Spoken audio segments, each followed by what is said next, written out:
guys, welcome back for another video. I will show you how to make a stop motion in Final Cut Pro. So as you can see, this all the photo that I took the other day, and all you need to do is you Command A if you're using Apple, or you're using Windows, you want to Control A, select all of them and put in a timeline or project, which is you can see it now here, but it's just a little bit slow if you're doing like this. It's too slow. So what we need to do, we have to make it as a compound clip. So same thing, I need to click one of the clip here and you select A, Control A or Command A. You wanna make it right click, new compound clip, and you can name it anything you like, but still it's very slow. What we need to do next is make it faster. So what we have to do, you just go to here where you're gonna change the speed.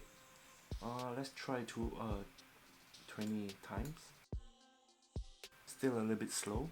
So the next step, we can use a custom speed.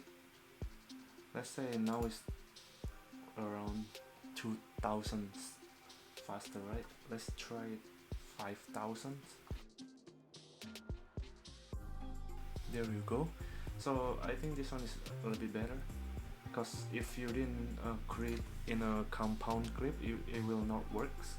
So make sure it compound clip and make sure it's speed ramp.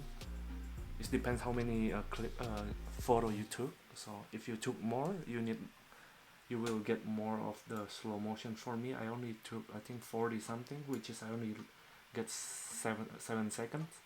So I can make it less than 7 seconds if I want to.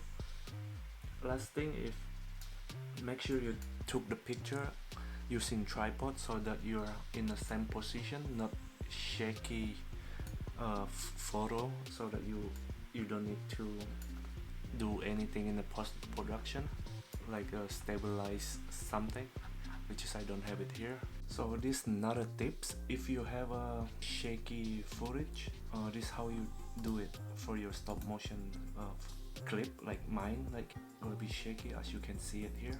What you can do is you wanna render this as a one clip, so which is you go to here, you just wanna export the file.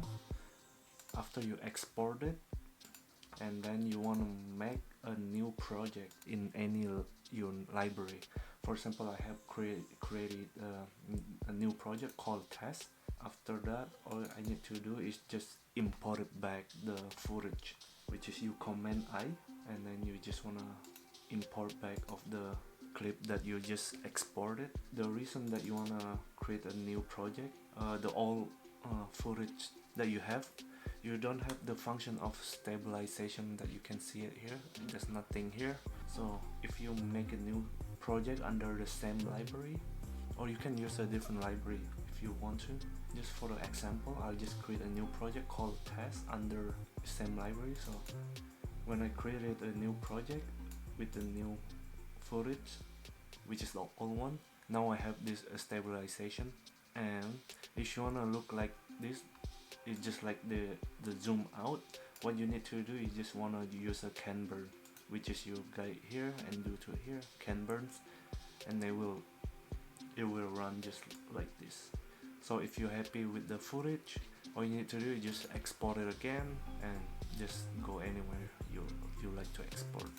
For mine, I just put it in a document and make it just another one, motion, stop motion 2.0. That's it. So this is the second clip that I'll create, and let's take a look the first one. I'll show you here. See, as you can see, it's a little bit shaky. Alright guys, hopefully this tutorial can help you a little bit how to create a stop motion. If you have any new trick or new tips that you can share, just put some comment down below. As always guys, if you like the video, thumbs up. If you love it, sub. I'll see you next time. Bye.